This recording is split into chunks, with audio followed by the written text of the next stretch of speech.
ये वो लोग हैं जो सोचते हैं ना कि हमें प्रोजेक्ट लॉन्च करना है, लोग लोकेशन नहीं पूछते यार। आप साइमा की मिसाल ले लो, कितना ऐसा प्रोजेक्ट है जिसमें इसका पुराना क्लाइंट आ जाता है। तो रूमी का जिक्र जो कर रहा था, जो मामू ने बताया, और जिस स्पीड से मैंने उनकी डेवलपमेंट देखी है कि यार नहीं, क्वेश्चन मार्क बनता नहीं है। उसके बाद मुझे जो मिला, और उसने कहा कि बाबा साइमा, सुमैया, दो चार देखो वो नाम है जिन पे अच्छा मैंने नहीं किया पर्सनली कभी काम, ठीक है, लेकिन पीछे बड़े नाम है। देखो नाम के अलावा देखो खानदान है। हाँ नाम ऐसे ही नहीं बने भाई, उन्होंने कंप्रोमाइज किए हैं। हाँ।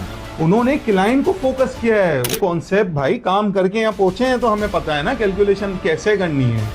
अगर मुझे भी बिठा के समझाया गया होता कि सारे मंजन हम फेसबुक पे, सोशल मीडिया पे लोगों को दिखा देंगे, आपके पास आएगा, आपने सिर्फ झूठ बोलना है तो किसी तरह उसकी फाइल बनानी है बस। हमसे परेशान हो गया कि यार ये कितने सवाल करता है, तो भाई क्यों ना करूं मैं आपसे सवाल, मेरा काम है, मैं आगे पब्लिक को जवाब दे हूं। मैं जिसकी इन्वेस्टमेंट आपके पास करा रहा हूँ, मैं लोग बिरयानी वाली बट रही, हाँ एक प्लॉट मेरा भी, दो प्लॉट इसके भी, तीन इसके भी, वो उसके भी, तो मतलब जिस तरफ जो लोग जा रहे हैं, हाँ बाबा चलते बनो। पैसे बढ़ गए नहीं बढ़ गए यार, वो पीछे मेरे पास पेमेंट नहीं रखी हुई यार, देख लेना, सिर्फ बयाने के पैसे थे वो मैंने लगा दिए। क्या कर रहे हो आप? आपके बड़ों ने किया है। जानते हो जिस बच्चे ने आपको दिया था वो बच्चा तो सर मुझे क्या पता, मैं तो जॉब करता था, मुझे तो कमीशन मिला था 10,000 रुपये आपको सेल करने पे। अस्सलाम वालेकुम, this is Abu Huraira and welcome to my channel. मैं काफ़ी टाइम से जो है मैं ये ट्राई कर रहा था कि ये जो रियल इस्टेट की जो एक फील्ड है जिसमें अचानक से एक बूम आ जाता है और फिर मंदी आ जाती है, लेकिन जब बूम था लोगों ने बहुत पैसे कमाए। मैंने काफ़ी टाइम कोशिश करी कि इसको कैसे सीखूं, और मैं एक अपने दोस्त के पीछे लगा रहा, और मैं उससे 2 साल से उसके पीछे लगा रहा हूँ, लेकिन उसने मुझे सिखाया नहीं क्योंकि उसके पास टाइम ही नहीं था, ठीक है। लेकिन मैंने उसको बोला कि अब हम सीखेंगे भी और सिखाएंगे भी, तो मैंने सोचा कि यार क्यों ना इसके ऊपर एक चैनल ही खोल लिया जाए और इसको लोगों को भी सिखाया जाए। तो आज मेरे साथ मौजूद है मेरे बहुत ही अच्छे दोस्त जिनका 20 साल रियल इस्टेट का एक्सपीरियंस भी है और वो अलग अलग प्रोजेक्ट्स पे काम भी कर चुके हैं। आज हम उनसे बात भी करेंगे और उनसे सीखेंगे कि रियल इस्टेट कैसे काम करता है, और फ्यूचर में भी आपको इनसे सिखाएंगे कि कौन से नए प्रोजेक्ट्स आ रहे हैं और किस जगह पे हमें इन्वेस्टमेंट्स करनी चाहिए। इस वक्त मेरे साथ मौजूद है अल्तमश अकबानी। क्या हाल चाल अल्तमश भाई? अल्हम्दुलिल्लाह, आप खैरियत से हो? बड़ी मुश्किल से आप हाथ में आए हैं। पहले तो आप ये बताएं, 2 साल से मैं आपको ढूंढ रहा हूँ, आप हाथ में नहीं आए, आज आपने अचानक से बोला कि चलो आओ वीडियो बनाते हैं।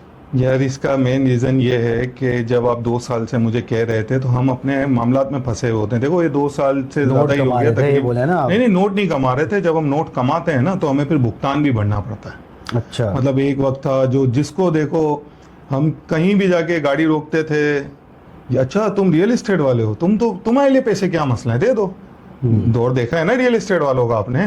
बिल्कुल ऐसे। तो इस वजह से फिर हम भुगतान भी भरते हैं। पूरा पाकिस्तान की नज़र हमें लगी कि जिसको देखो रियल इस्टेट, पान वाले को देखो रियल इस्टेट, तंदूर वाले को देखो रियल इस्टेट, ठीक है। चाय के होटल पे 4 एजेंट बैठ के जब डील्स आपस में मैच्योर कर रहे होते हैं, पीछे जो चाय बना रहा होता है, अगले दिन वो रियल इस्टेट लेके बैठ जाता है कि बाबा तुम्हें कोई फ्लैट, कोई प्लॉट कहीं चाहिए तो हमसे ले लो, ठीक है। तो रियल इस्टेट तबाह भी इसी वजह से हुआ है ना। मेन रीजन जो है तबाह होने की वो भी है। तो हम अपने भुगतान भर रहे होते हैं यार, तेजी के दिनों में इतने काम फैला देते हैं, इतने बढ़ देते हैं, इसको देना उसको लेना ये वो, तेजी में हम हर बंदे से कारोबार कर रहे होते हैं। तो मंदी में हम फिर उसके भुगतान भर रहे होते हैं कि भाई उससे काम किया था, कारोबार किया था, वो हमारे पैसे लेके चला गया, अब उसको ढूंढो, फिर उसको ढूंढो, फिर ये, फिर किसी को फाइल है, किसी के कुछ मसले। तो इन मसलों की वजह से और वो टाइम भी नहीं था सिखाने का, क्या सिखाता हम। लेकिन एक बात मैं आपकी बात काट रहा हूँ, ये तो बड़ी इजी फील्ड है, इसमें क्या मतलब अगर कोई भी बंदा लेके बेचना ही तो है, तो आपकी बात से ये लग रहा है मुझे कि अनप्रोफेशनल लोग जब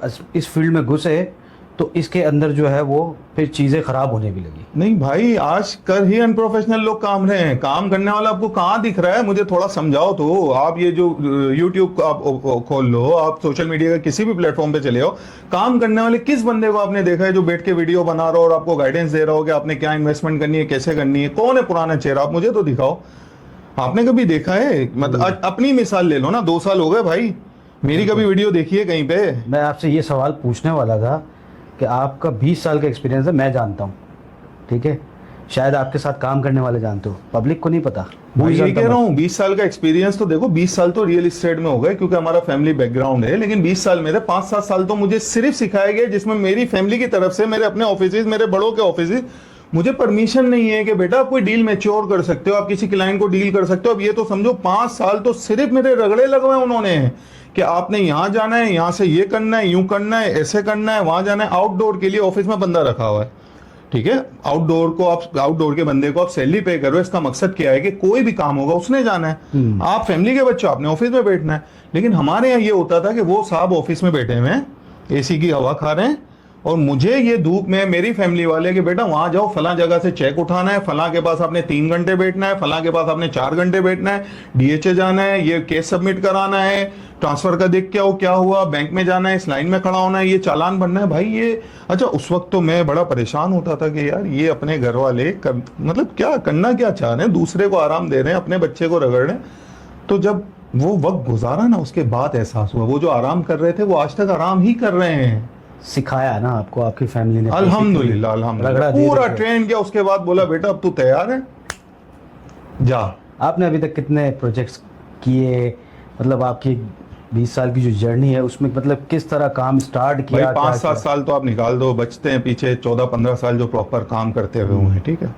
उसमें इस तरह की जर्नी है कि मुझे जो सबसे पहले सिखाया गया वो डीएचए सिखाया गया, और डीएचए में इस तरह मुझे सिखाया गया कि बेटा आपने स्टार्ट, और देखो मैं आपको किस तरह समझाऊं कि आज क्या रियल एस्टेट में, और हम देखते हैं हमें मतलब बहुत अजियत होती है कि जिसको देखो इस वक्त तो पूरे पाकिस्तान में जो बेरोजगार है वो अपने आप को रियल एस्टेट एजेंट कहता है। बिल्कुल ठीक है, कहीं से भी आप आते हो, मुंह उठा के आप प्रोजेक्ट पे खड़े होते हो, जाके बोलते हो भाई मैं तुम्हारा माल बेच दूंगा, मैं वीडियो बनाता हूँ, मेरे इतने फॉलोवर्स हैं। भाई आपको क्या, आप अपनी मिसाल ले लो, ठीक है, कल आपके पास पेज पे कोई लाख ऑडियंस है, कोई 10,000 है, कोई 20,000 है, जो आपने जानवर दिखा के, जो आपने रेस्टोरेंट दिखा के, जो आपने होटल दिखा के, कुछ भी दिखा के आपने वो आपके जो फॉलोवर्स हैं वो आपके साथ हैं, ठीक है।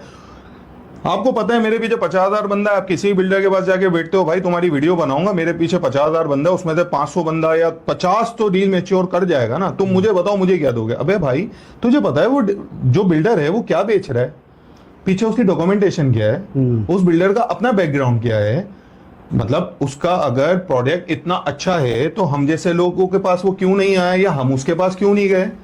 कोई वजह थी ना कि वो डीलर छोड़ के, वो जो असल रियल एस्टेट एजेंट हैं उनको छोड़ के आपको बुला रहा है।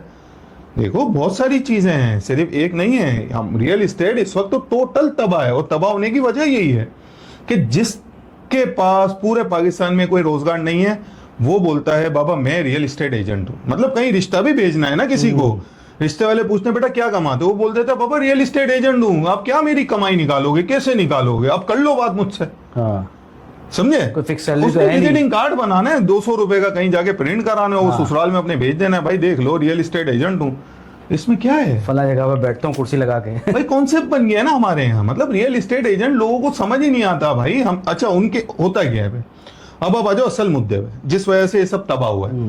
होता क्या है कि आपके पास कुछ अमाउंट है जो कि आपने रियल एस्टेट में इन्वेस्ट करनी है, ठीक है।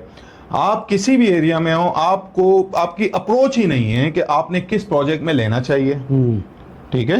आपके पास कोई ऐसा समझदार बंदा नहीं है जिससे आप जाके मशवरा करोगे यार मेरे पास कुछ पैसे हैं, मैं इसके साथ क्या कर सकता हूं, मैं कहाँ इन्वेस्ट कर सकता हूं, या मुझे एक शॉर्ट टर्म इन्वेस्टमेंट करनी है या लॉन्ग टर्म करनी है, या मुझे अपने बच्चों के लिए करनी है। ये गाइडेंस आपको देने वाला आपके एरिया में कोई है ही नहीं, ठीक है। लोगों को तो ये नहीं पता कि भाई आपके पास जब अमाउंट आती है तो आपने उसको यूटिलाइज किस तरह करना है। हाँ, वो मेरे चाचा ने बोल दिया, मेरा भतीजा फला ऑफिस में काम कर रहा है, उसने बोल दिया बहुत अच्छा प्रोजेक्ट है। भाई आपका भतीजा जिस ऑफिस में काम कर रहा है वहां पे ऐसे 200 भतीजों को हायर इसीलिए किया जाता है कि वो अपने चाचा, मामा, ताया, खाला सबको एक एक प्लॉट बेचें।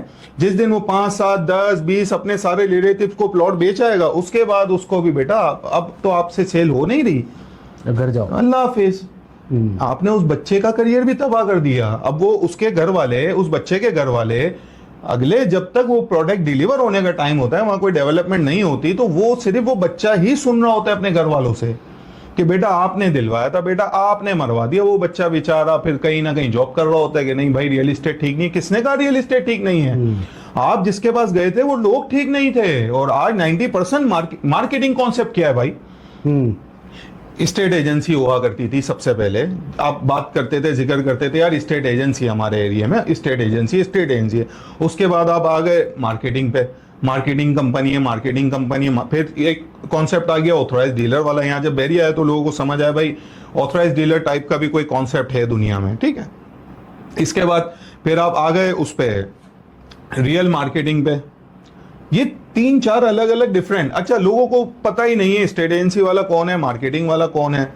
सबसे जो खतरनाक काम है ना वो मार्केटिंग है भाई।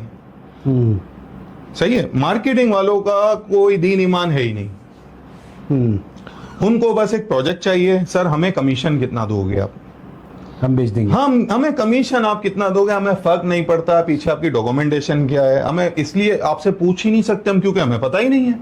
हाँ। आपसे तो मैं जब पूछूं ना, जब पता हो मुझे, मैं आपसे क्या पूछूं ना। आपके मुझे डॉक्यूमेंटेशन पता है ना, मेरे पीछे वो लोग हैं जिनसे मैं आपका नाम लेके पूछ सकूं भाई इस बंदे की मार्केट में वर्थ क्या है। तो इस तरह के लोग जब मार्केटिंग कंपनीज चलाएंगे, और रोज आप किसी भी मार्केटिंग कंपनी को उठा लो जो नई बनी है, देखो जो पुरानी एक वक्त में चलती आ रही है, उनका एक कॉन्सेप्ट था। वो बेसिकली पूरे प्रोजेक्ट खुद पहले लेते थे, इसके बाद सेल करते थे। वो एक अलग परसेंटेज उनका हक भी बनता है भाई, वो अपने आप को बाउंड करते थे। अच्छा, अब जो मार्केटिंग कॉन्सेप्ट है वो ये है कि सर मेरे को 50 लोगों का स्टाफ है। अच्छा, उस 50 में आपको एक बंदा भी वो नहीं मिलेगा जिसको रियल एस्टेट का काम आता, वो सिर्फ स्टाफ है, ठीक है। वो इन्होंने एक समझो कि गोश्त की दुकान खोली है, वहां पे प्रोजेक्ट दिखा के मार्केटिंग करके फेसबुक के थ्रू, इंस्टा के थ्रू, जितने प्लेटफॉर्म थे उसके थ्रू मार्केटिंग करके क्लाइंट्स को अपने तक बुलाया जाता है, ठीक है। इसके बाद बच्चे बच्चियां बैठ के उनको क्लाइंट्स को जितने झूठ बोलने होते हैं ना, जितने झूठ वो इजाद कर देते हैं,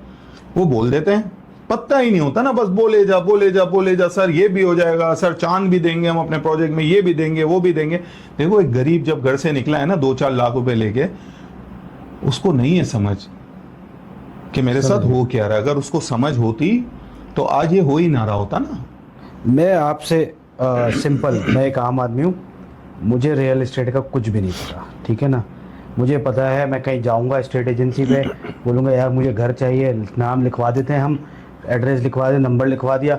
अब वो कल से फ़ोन करना स्टार्ट कर देता है, यार ये फ्लैट आया हुआ, अपार्टमेंट आया हुआ, आप आके देख लो, पेमेंट करी, ख़त्म, ये सिस्टम ख़त्म हो गया। मेरे जैसा बंदा, एक जर्नल बंदा, रियल एस्टेट को कैसे सीखे? मतलब यार देखो, आप जब जो मुझे बात काम कर रहे करना हो है तो मैं सीखूंगा कैसे? आप जो बात कर रहे हो ना, वो तो है नॉर्मल एक रियल एस्टेट का काम, जो स्टेट एजेंसी जिसको हम कहते हैं, मोहल्ले में, एरियाज में हमारी ये स्टेट एजेंसियाँ बैठी हैं, पुराने सेठ लोग बैठे हुए हैं, आज भी मोटरसाइकिलों पे घूमते हैं। अल्हम्दुलिल्लाह उनको अल्लाह ने इतना दिया है कि V8 ले लें, लेकिन आज भी वो मोटरसाइकिलों में बड़े सुकून में। V8 है भी तो घरों में पर्दे में खड़ी हुई है, बाबा कभी कभार निकालेंगे अपन। मतलब हम जानते हैं ना, हम उस एरिया से हैं ना जहाँ ये कॉन्सेप्ट है। बिल्कुल ऐसे हमारे अपने दोस्त हैं। क्या मतलब आपके सामने ही मिसाल है ना कि घर के नीचे गाड़ियों की लाइन लगी हुई है, लेकिन पर्दे में चल यार कहीं जाना है तो मोटरसाइकिल पे चलते हैं ना। ऐसे ही यार वो लोग हैं और काम करने वाले लोग वही हैं। मैं तो टोटल जितनी आवाम है, जितनी हमारी पब्लिक है जो कि इन्वेस्टमेंट कहीं करना चाहते हैं, मेरी तो उनको ये आप समझे कि पर्सनल सजेशन है कि आपके जो मोहल्लेदार हैं ना रियल एस्टेट एजेंट, आपने दुनिया में, कराची में, पाकिस्तान में कहीं भी इन्वेस्ट करनी है, इनको आप अपना फ्रेंडमैन बनाएं। देखो आपकी गाड़ी खराब होती है, ठीक है, आपकी ख्वाहिश क्या होती है, यार कोई अच्छा मैकेनिक मिले मुझे, यही है ना। ऐसे ही कभी ऐसा हुआ है कि आप गाड़ी के लिए बाइक के मैकेनिक के पास गए हो? बाइक के मैकेनिक के पास अब नहीं गए, आप मोची के पास अपनी गाड़ी लेके नहीं गए, सही है। ऐसे ही है। आपको जब डॉक्टर की जरूरत आपको पड़ती है, जब आप बीमार होते हो तो यार डॉक्टर के पास जाते हो ना, और डॉक्टर जो आपको सजेशन देता है, ठीक है, उस पे फिर आप अमल भी करते हो कि नहीं भाई डॉक्टर ने लिख के दिए, दवाई में लूं वरना मेरा तो काम खराब हो जाएगा। ऐसे ही, ठीक है। अल्लाह ना करे आपकी जिंदगी में कोई अगर कोई थाने कचहरी का मसला होता है तो आप एडवोकेट, वकील ढूंढते हो ना अपने लिए, या उसके लिए भी आप मोहल्ले में उतरते हो, कोई भी आपको बोलता है हाँ भाई मैं जो वकील हूँ, चल क्या मसला है, और आप उसके साथ चल पड़ते हो। ऐसा नहीं है। तो आप इसको भी तो सीरियस लो, ये आपकी जिंदगी का बहुत अहम हिस्सा है, आपकी जिंदगी की जमा कुंजी है। यार मेरे पास ऐसे ऐसे केस आए, मैं आपको क्या बताऊं, मैं रोता हूं उनके मामला देख के भाई, कि जिंदगी की जमा कुंजी जो थी वो हमने फला जगह इन्वेस्ट कर दी, और आज वहां पे ना जिन्होंने इन्वेस्ट कराया था ना उनका ऑफिस है, ठीक है, मार्केटिंग कंपनी थी भाई, बंद हो गई। कौन था, कहां से आया था, कहां चला गया, आपको पता ही नहीं है, ठीक है। अच्छा, बहुत ज्यादा आप उसको जानते हो, जिस बच्चे ने आपको दिया था वो बच्चा तो सर मुझे क्या पता, मैं तो जॉब करता था, मुझे तो कमीशन मिला था, 10,000 रुपए आपको सेल करने पे, ठीक है, उसने हाथ खड़े कर दिए। जो ओनर था वो आज है ही नहीं, तो आपने अब वो क्या करे, जिसके पास फाइल पड़ी हुई है और उस फाइल के पीछे कोई वर्थ है, वो तो छपी हुई फाइल है, वो तो प्रिंटिंग की फाइल है, पीछे ना गवर्नमेंट से उस फाइल की कोई वर्थ है। लोग बड़े मुतमईन होते हैं, यार वो उसकी फाइल तो पड़ी हुई है ना। अरे भाई किसकी फाइल पड़ी हुई है, कौन है वो जिसकी फाइल आपके पास पड़ी है? इतनी मोटी फाइल में भी अगर उसके अपने पर्चे लगे हुए हैं जो उसने अपने ऑफिस में प्रिंट आउट किए हैं और स्टैंप पे मार के दिए हैं, उसकी कहाँ क्या वर्थ है? वो फाइल लेके आप कहाँ जाओगे? मेरे पास लोग ढेरों लेके आए हुए होते हैं इस फाइल का, वो मैं देख के यही उनसे कहता हूँ कि सर आज आप मुझे ढूंढ के आ गए हो ना, आज मुझ तक अप्रोच कर लिया आपने, पहले कर लेते हैं। हाँ, जब आप आज अपने लिए भाग रहे हो, तो आपका सारा केस खराब होने के बाद, आपका खराब ऑपरेशन होने के बाद, तो पहले आ जाते हैं हमारे पास, पहले हम आपको सजेशन दे देते हैं। इसमें गलतियां देखो हमारी भी हैं। छोटी सी मिसाल ले लो सुरजानी टाउन की, इस वक्त कराची का सबसे बड़ा डेवलपमेंट एरिया है, ठीक है, सबसे ज्यादा आप समझो कि प्रोजेक्ट जो है इस वक्त वहीं पे आ रहे हैं। जितना बिल्डर है उसका फोकस है यार सुरजानी में, या तो मतलब प्लॉट लेके कोई बिल्डिंग बना लूं, या तो प्लॉट लेके कोई समझो आपके हाउसिंग सोसाइटी ले आऊं, सबका इस वक्त, क्योंकि वहां पे जो है ना एक न्यू सिटी बन गया है वो हमारे लिए, और इस वक्त सबसे बड़ा डेवलपमेंट एरिया है।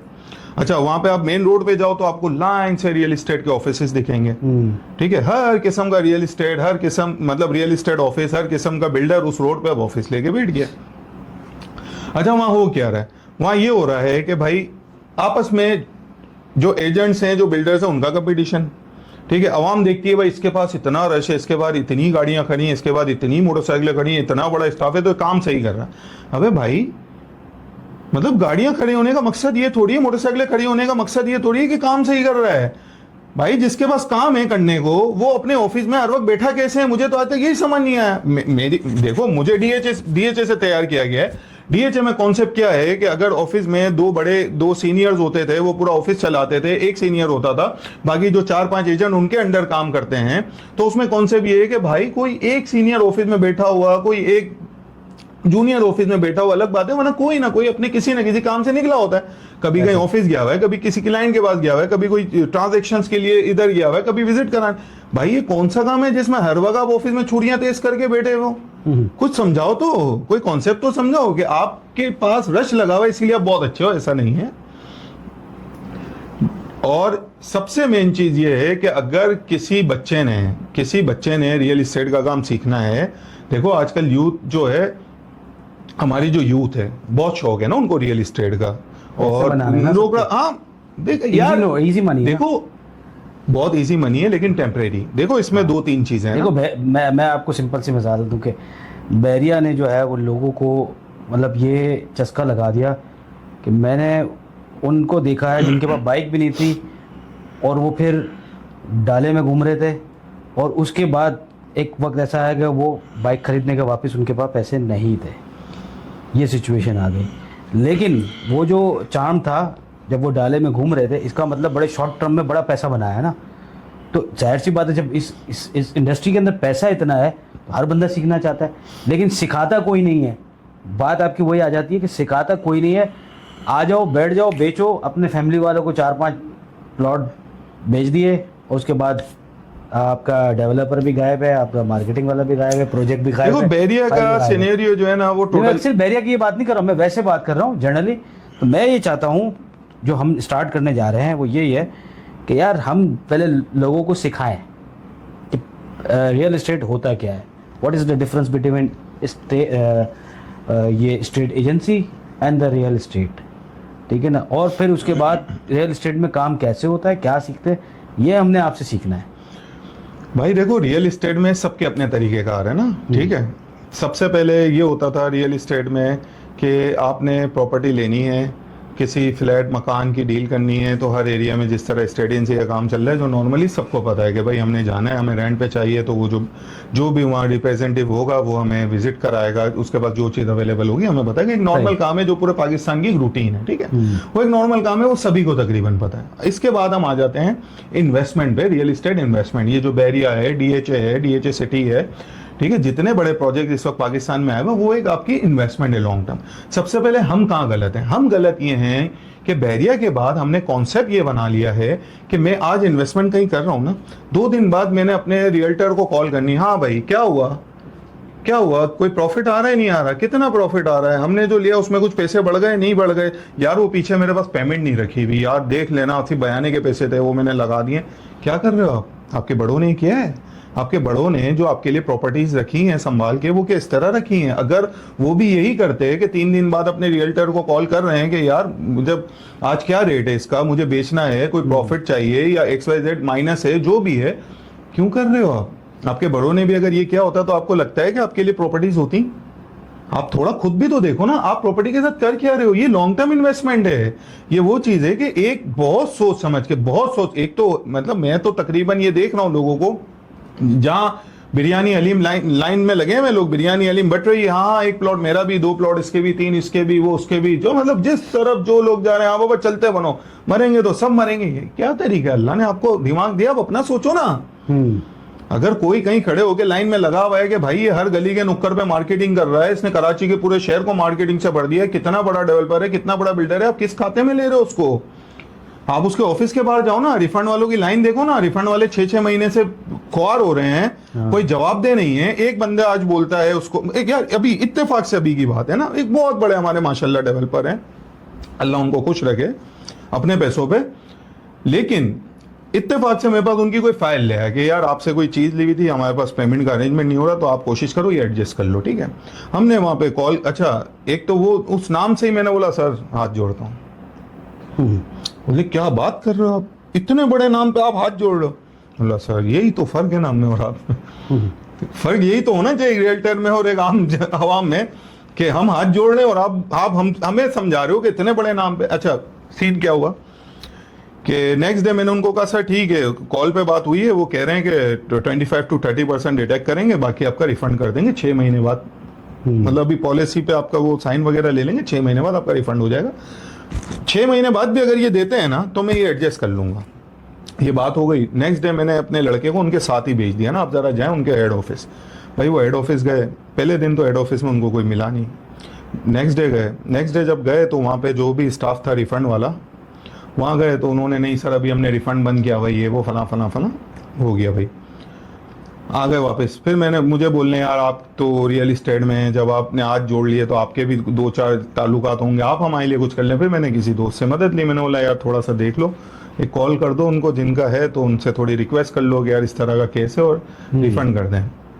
वहाँ पे जब रिफंड के लिए गए, बहुत आप सिनेरियो देखो, अब वहाँ नेक्स्ट डे गए रिफंड के लिए मेरे ही ऑफिस के लड़के के साथ, वहाँ गए तो जो साहब थे रिप्रेजेंट कर रहे थे रिफंड केस को, हाँ सर वो बात हुई थी, आप आ जाएं बेटे। हाँ सर वो ऐसा है कि रिफंड का बस मैं आपका प्रोसेस कर लेता हूँ, मैंने सारी चीज़ें समझ ली, आप कल आ जाएं। नेक्स्ट डे गए, नेक्स्ट डे वो साहब नहीं थे, किसी से बोला सर वो जो कल थे वो साहब, यार वो उनकी तो शादी चलनी है, वो तो अब टाइम लगेगा, मैं आ गया हूँ ना उनकी जगह, कोई मसला नहीं, आपका क्या मसला है आप बताएं। फिर नेक्स्ट डे उसको पूरा केस समझाया, भाई ये मसला, हाँ मसला ही नहीं है, परसों आ जाए, ये तो कोई मसला ही नहीं है ना सर। परसों गए, परसों वो साहब नहीं जो नेक्स्ट टाइम मिले थे। अच्छा जी वो कहाँ है सर, वो एक की शादी चल रही थी तो दूसरा अब उम्रे पे जा रहा है। अच्छा जी आज आप हैं जी, अब आप मुझे समझाएं। ठीक है, इनको समझ आ गया हो क्या रहा है, वो तरीकेकार है, देखो सबका तरीकेकार है ना, उसकी टोपी खुल के बताऊंगा तो इतनी चीजें हैं कि आप कल से रियल एस्टेट में इन्वेस्टमेंट करना ही छोड़ दोगे। वहां से बाहर निकले एक एजेंट, उन्हीं का कोई एजेंट खड़ा हुआ जो ऑथराइज डीलर था, वो क्लाइंट को पकड़ के कहता है सर आप मुझे बोलो ना, मैं क्यों हूँ, मैं आपका रिफंड करा के देता हूँ। उन्होंने बोला चलो अल्लाह फरिश्ते भाई। बोलता है नहीं सर वो मेरे कुछ चार्जेस होंगे। अच्छा कितने होंगे? 25 तो वो डिटेक्ट करेंगे, 20% मैं लूंगा इस काम के। ठीक है 55 में मिल जाए, हाँ सर वो मिल जाएंगे मेरी श्योरिटी। ठीक है भाई करा दो सर वो, लेकिन मैं अपने 20% एडवांस लूंगा तो प्लीज आप मुझे। मतलब पहले ही वो फंसा हुआ है और फंस जाए। मतलब आप देखो यार क्या हो रहा है, और ये बहुत बड़ा नाम ले रहा हूं, मतलब कोई छोटा नाम नहीं है ये। अगर मैंने डिस्क्लोज कर दिया तो लोगों ने घर में मामला डिस्टर्ब हो जाएंगे, जो बेचारे उम्मीद पे बैठे हैं कि यार हमारी एक चीज है जो बन रही है, कल मिलनी है, परसों मिलनी है, या हमें कभी जरूरत पड़ी तो रिफंड हो जाएगा। आपकी सोच है हो क्या रहा है, रिफंड का कोई घर है ही नहीं भाई। देखो क्लियर कहता हूं, जितने लोग हैं, जितने लोग आपको देख रहे हैं, मुझे देख रहे हैं, ठीक है, उनको मेरा सबसे पहले ये मशवरा है कि अगर जिंदगी में अल्लाह ने आपको किसी किस्म की कोई इन्वेस्टमेंट की ताकत दी है, देखो इन्वेस्टमेंट में काउंट नहीं होता जो आप घर अपने रहने के लिए ले रहे हो, ठीक है, वो आपकी मजबूरी है, वो आपकी जरूरत है, इसको आप इन्वेस्टमेंट में काउंट नहीं करो, ठीक है। इन्वेस्टमेंट वो होती है जो हम लॉन्ग टर्म 2-5 साल के शेड्यूल पे टाइम पे किसी अच्छे प्रोजेक्ट में हम इन्वेस्टमेंट करते हैं, ठीक है, कि जब ये प्लॉट मिलेगा बच्चे के नहीं, भाई के नहीं, बेटे के नहीं, बेटी के, किसी की पढ़ाई के लिए काम आ जाएगा, किसी को बाहर जाने के लिए काम आ जाएगा, इसी उस पे करते हैं ना कि यार चलो वक्त पे ये चीजें काम आएंगी। तो उसके लिए मेरा मशवरा ये, मैंने जो जिंदगी में जो देखा है, जो मैं अपने क्लाइंट्स के लिए करता हूँ, वो ये है कि अल्लाह ने अगर आपको ताकत दी है तो आप डीएचए सिटी में इन्वेस्टमेंट करो। वो तो आप देखो, इसलिए कर रहे हैं ना क्योंकि आपकी तो बेस ही डीएच है। बात बेस की नहीं है, क्यों है बेस? मुझे आप उसमें समझाए ना, मतलब नंबर्स में समझाए। मैं समझाता हूँ आपको, मैं आपको समझाता हूँ किस तरह सिक्योर है, किस तरह मैं आपको समझाता हूँ। देखो डीएचए जैसा प्रोडक्ट पाकिस्तान में कोई नहीं है, सबसे पहले आप ये चीज एक्सेप्ट कर लो, ठीक है। क्यों, वो मैं समझाता हूँ क्यों, ये बड़ा अहम बात है ना कि क्यों मैं डीएचए की बात क्यों कर रहा हूँ, ठीक है। डीएचए एक ऑर्गेनाइजेशन है, डीएचए मेरा आपका इसका उसका किसी का नहीं है, वो एक ऑर्गेनाइजेशन है। और जब तक पाकिस्तान है अल्हम्दुलिल्लाह, आपको मुझे पता है, उसके पीछे एक पर्सन नहीं है, बेसिकली एक मतलब सेट किसी नहीं है, एक का मफाद नहीं है। देखो प्राइवेट डेवलपर, प्राइवेट बिल्डर जितना अच्छा इंसान हो, उसका एक पर्सनल मफाद तो है ना। हमारे यहाँ एक स्कीम 45 की आप मिसाल ले लो, मैं 5-7 साल मेरी वहाँ इन्वॉल्वमेंट रही है, कुछ जमीनों में, कुछ मामलात में है, ठीक है, ऑफिस है मेरा। आप मुझे एक बात बताओ, मैंने अपनी नजरों में वहां पे कम से कम, मैं अपनी बात कर लूं तो मैंने वहां 25-50 प्रोजेक्ट्स आते हुए देखे हैं, ठीक है। बिरयानी हलीम खा के लोगों को बिकते हुए भी देखे हैं, डेवलप होता मैंने एक सिंगल प्रोजेक्ट नहीं देखा भाई आज तक। एक सिंगल प्रोजेक्ट, मतलब मैं बोल रहा हूँ 50 में से 5 का पोजीशन आज मिल गया हो तो मैं बोलूँ ठीक है भाई। किसी एक सिंगल प्रोजेक्ट का आज तक पोजीशन नहीं मिला है। और 50 जो प्रोजेक्ट्स की मैं बात कर रहा हूँ उसमें से कम 40 ऐसे होंगे जिनका आज ना नाम है, ना निशान है, ना कुछ है, लोगों के पास फाइलें जरूर रखी हुई उसकी, क्या करें वो, क्या बेच के दिखाया। अब आप मुझे बताओ कि डीएचए को लेके आप ये सोच सकते हो कि डीएचए था आज नहीं है पाकिस्तान में? कभी कोई तस्वुर कर सकता है पाकिस्तानी ये बात? डीएचए उड़ तो नहीं सकता, आप समझो ना। और अच्छा, फिर दूसरी चीज लोग बोलते हैं वो डीएचए ऐसा तो डीएचए वैसा, तो आर्मी वालों का है, तो ये है, तो वो है। तो भाई बात समझो, बात ये है कि वो ऑर्गेनाइजेशन है और वो आपके लिए ही कर रहे हैं। सबसे पहले हाउसिंग प्रोजेक्ट में, हाउसिंग सोसाइटी में, आप मुझे बताओ ना, ये फेज 8 वगैरह और ये जो फेज 2 एक्सटेंशन वगैरह, हाँ। उससे पहले आपने किन सोसाइटियों का नाम सुना था? सही है, किन सोसाइटियों का नाम सुना था कि इस तरह के कोई प्रोजेक्ट हो, इस तरह की कोई सोसाइटी हो, कोई ट्रांसफर सिस्टम हो, कोई प्लॉट्स हो, उस प्लॉट्स पे रेट बढ़ता हो, उस पर सेल परचेस चलता हो, उसकी कोई मार्केट हो, वहां एजेंट्स बैठे हो, मैं आज कोई चीज लूं, कहां होता था भाई? तो जब कॉन्सेप्ट ही वो लेके आए हैं तो पाकिस्तान में भी पहला हक वैसे भी उनका है। सिखाने वाले उस्ताद होता है हर फील्ड में भाई, बिल्कुल ऐसे तो पहला हक उनका है। आज जितने आप सिस्टम देख रहे हो, बैरिया आ गया, बैरिया के बाद खैर इस्लामाबाद दूसरा एक टॉपिक है, उस पर भी मैं आऊंगा, वहां भी मेरी वर्किंग है, मैं वहां का भी काम करता हूं।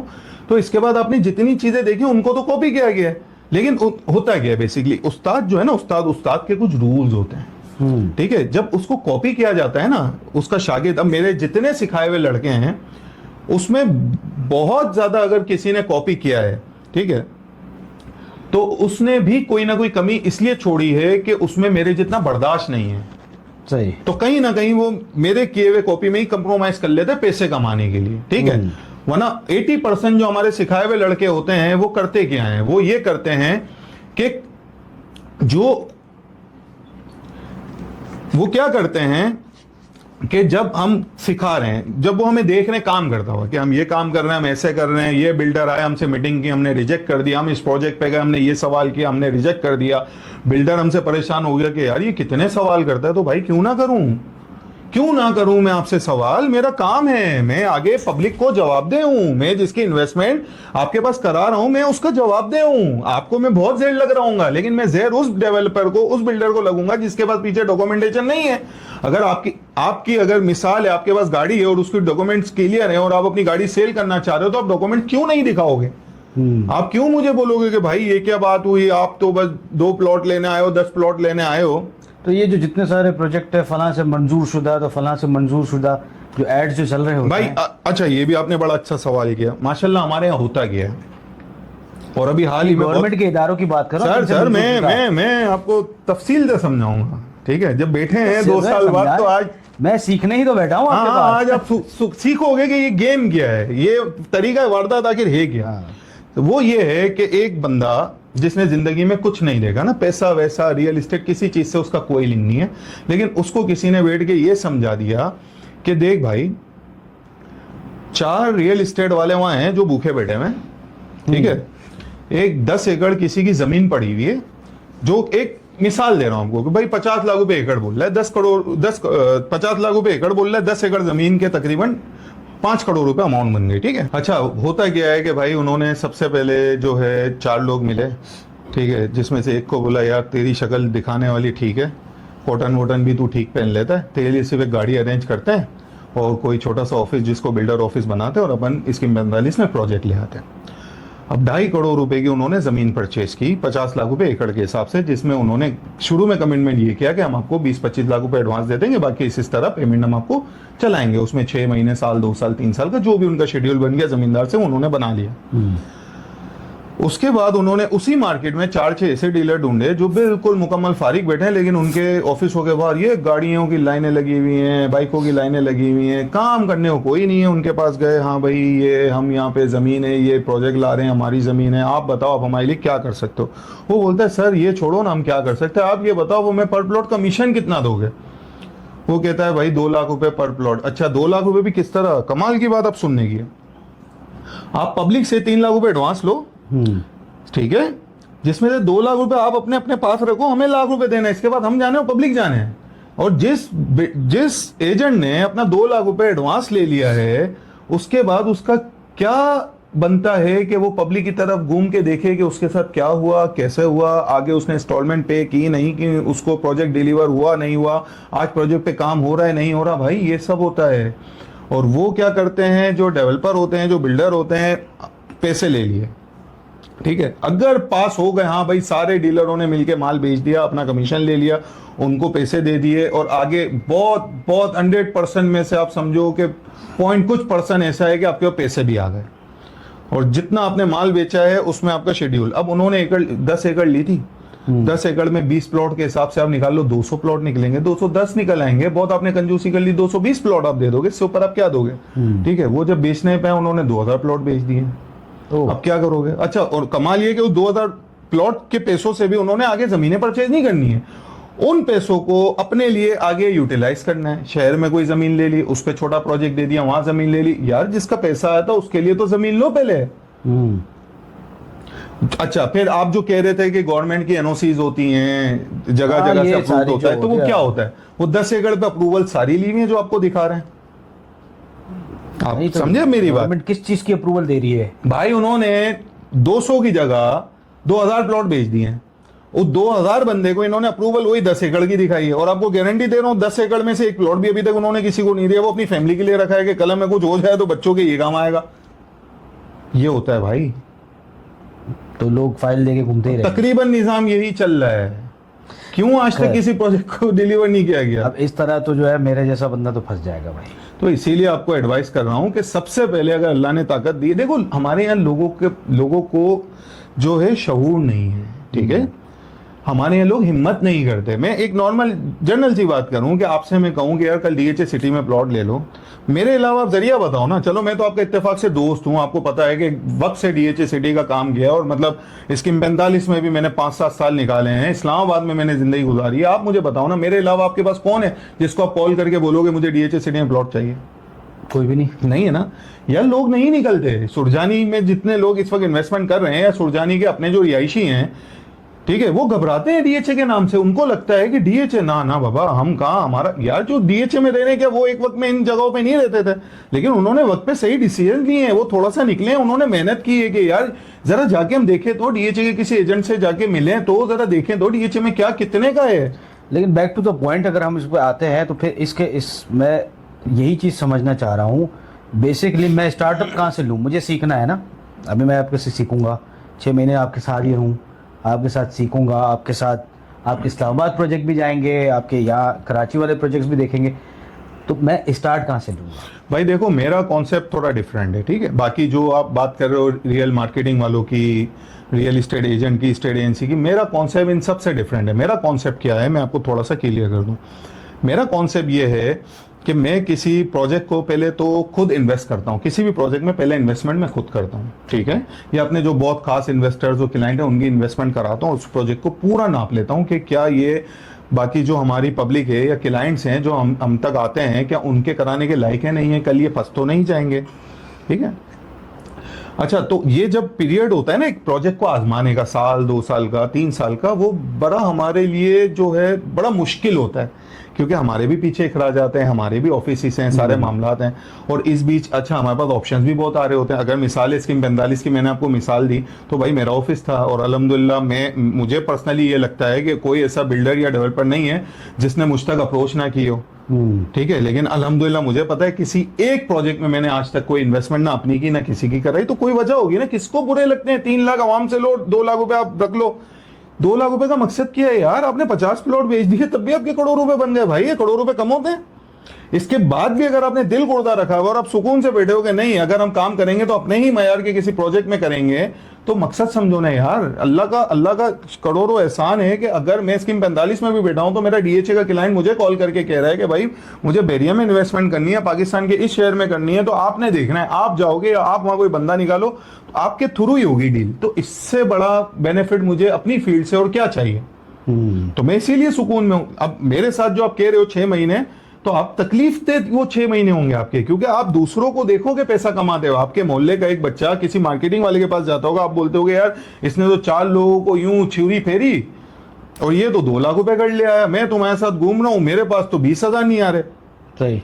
लेकिन मेरे साथ आपका मयार बनेगा, आप काम सीखोगे, और जब काम सीखोगे आहिस्ता आहिस्ता, पहले आपकी जिंदगी में 1 क्लाइंट आएगा, 2 आएंगे, 10 आएंगे, 20 आएंगे, 50 आएंगे, 100 आएंगे, और जिस दिन आपकी जिंदगी में 200-300 क्लाइंट ऐसे हैं जो सिर्फ आपके थ्रू ही कोई अपनी चीज परचेस करेंगे और आपके थ्रू ही सेल करेंगे, तो मुझे नहीं लगता जिंदगी में आप किसी को बोलोगे कि यार रियल एस्टेट में मंदी भी आती है और तेजी भी आती है।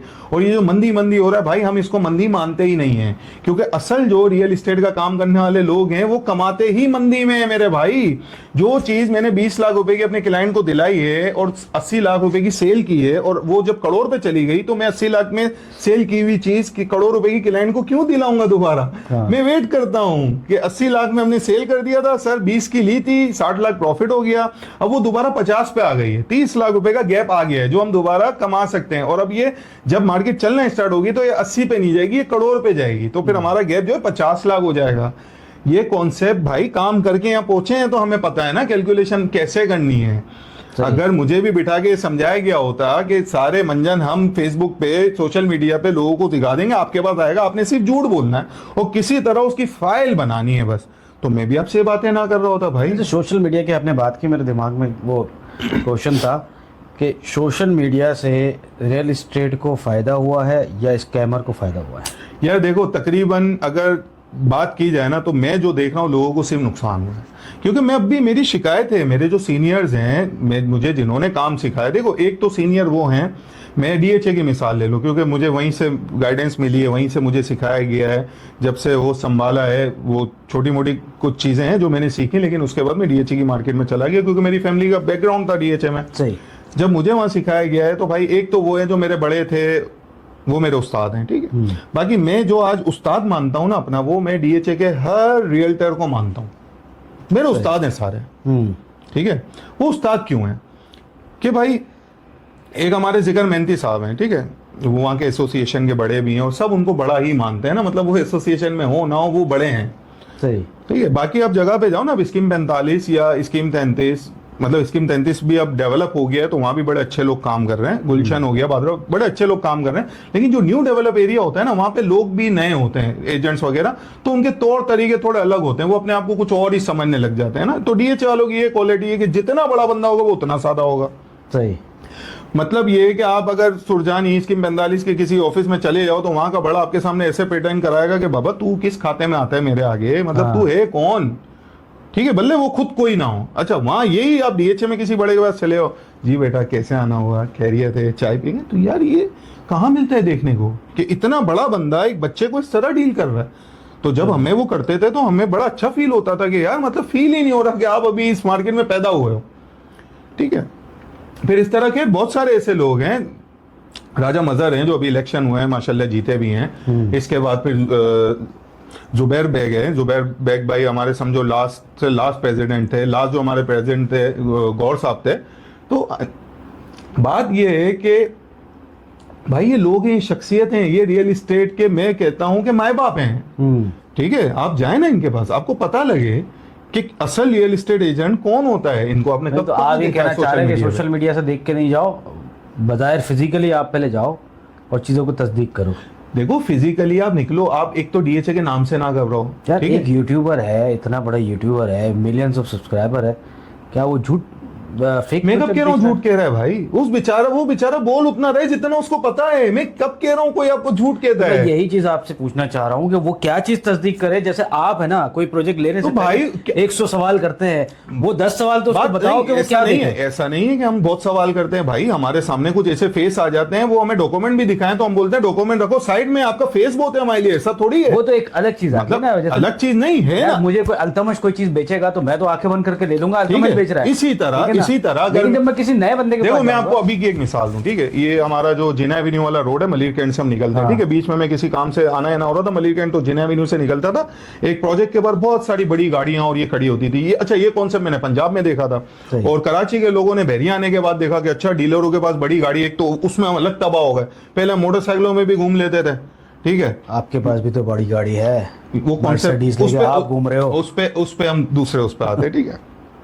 मैं भी दूसरों की बात कर रहा था, डायरेक्ट मुझ पे आ गए, ठीक है। तो अच्छा वहाँ बड़ी गाड़ियां वगैरह खड़ी हुई, उधर क्या कॉन्सेप्ट भाई। अच्छा मैं रोज देखूं यार ये बड़े डालों के भी डाले, और ये तो वो तो। एक दिन इत्तेफाक से मैं अपने मामू के साथ बैठा था। मामू बादराबाद में डेवलपर हैं, बिल्डिंग वगैरह बनाते हैं। तो मामू को ऐसे मैंने अच्छा बेटे नहीं, मतलब आपके नसीब में बुराई लिखी होती है और आपको ऐसी बात कर दे तो बड़े आपकी क्लास ले ले। तो मेरे साथ भी केस हो गया। मेरे मामू जैसे हम बैठे, इस तरह मामू के साथ बैठा हुआ था। बैठे थे हम, फ्री हो गए। कभी कभार सालों में मामू के साथ बैठते हैं दावत वावत में, मामू और मैं बैठे हुए थे। मामू को मैंने कहा मामू वो जिना एवेन्यू पे वो रूमी बिल्डर्स हैं। मामू ने बोला जी। बोला मामू ऐसे ही होंगे ना, पंजाब टाइप वाला सिस्टम है ना, ये पैसे वैसे लेके थोड़ा सा। मामू मेरी तरफ गौर से देख रहे हैं। बोले तूने पैसे लगाए हैं? मैंने बोला नहीं। क्लाइंटों के लगवा रहा है? मैंने बोला नहीं, मगर मुझे फील हुआ कि पंजाब वाला कॉन्सेप्ट है, बड़ी गाड़ियां हमारी हैं, ये इन्होंने बस पैसा इकट्ठा करना है, लोगों को दिखा के और निकल लेना। मामू ने बोला तेरा दिमाग खराब हुआ है। बोला भाई ये तो क्या हो गया मेरे साथ। मामू ने कहा बेटा ये, फिर मामू ने मुझे समझाया कि देख ये कौन है, क्या बैकग्राउंड है, क्या पैसा है, क्या वर्थ है। बस जब मामू ने मुझे 4 बातें बताई, इसके बाद इनके ऊपर अब कोई क्वेश्चन मार्क बनता नहीं है। उसके बाद मुझे जो मिला, और उसने कहा कि बाबा साइमा, सुमैया, 2-4 देखो वो नाम है जिन पे अच्छा मैंने नहीं किया पर्सनली कभी काम, ठीक है। लेकिन पीछे बड़े नाम है। देखो नाम के अलावा देखो खानदान है। हाँ खानदान, नाम ऐसे ही नहीं बने भाई, उन्होंने कंप्रोमाइज किए हैं। हाँ। उन्होंने क्लाइंट को फोकस किया है, उन्होंने डीलर्स को नहीं किया कि मुझसे डीलर खुश रहे, ठीक है। उन्होंने जो है लोगों को खुश करने के लिए नहीं किया, उन्होंने सिर्फ अपने क्लाइंट पे फोकस किया है कि हम अपने क्लाइंट को डिलीवर अच्छी चीज करें और आफ्टर सर्विस भी दें। देखो कॉन्सेप्ट क्या है, जो बड़ा, जितना बड़ा बिल्डर होता है ना, उसका दिल भी उतना बड़ा होना चाहिए। आप किसी छोटे बिल्डर के पास जाओ, उसको बोलो सर वो आपसे फ्लैट लिया था, आज मैं परेशान हो गया हूं, मुझे जो है मैं आगे इंस्टॉलमेंट पे नहीं कर सकता। वो छोटा बिल्डर आपके साथ की जिसकी सोच छोटी है। छोटा बिल्डर मैं इसको नहीं कहता कि उसके प्रोजेक्ट छोटा है, नहीं। मैं ऐसे लोगों को भी जानता हूं जिनके 5-5, 700 अपार्टमेंट्स इस तक डेवलप हुए हैं, लेकिन सोच छोटी है, दिल छोटा है, ठीक है। उसके बाद आप जाओ, आप कहो कि सर वो आपके प्रोजेक्ट में मैंने फ्लैट लिया था और मैं आज पे नहीं कर पा रहा हूँ, मेरे ये मसले हो गए, मेरी मतलब मैं सैलरी नहीं आ रही, या मैं जॉबलेस हूँ, ये वो सारी, ठीक है भाई आपका कैंसिल होगा और आपको रिफंड होगा। अच्छा कितना होगा?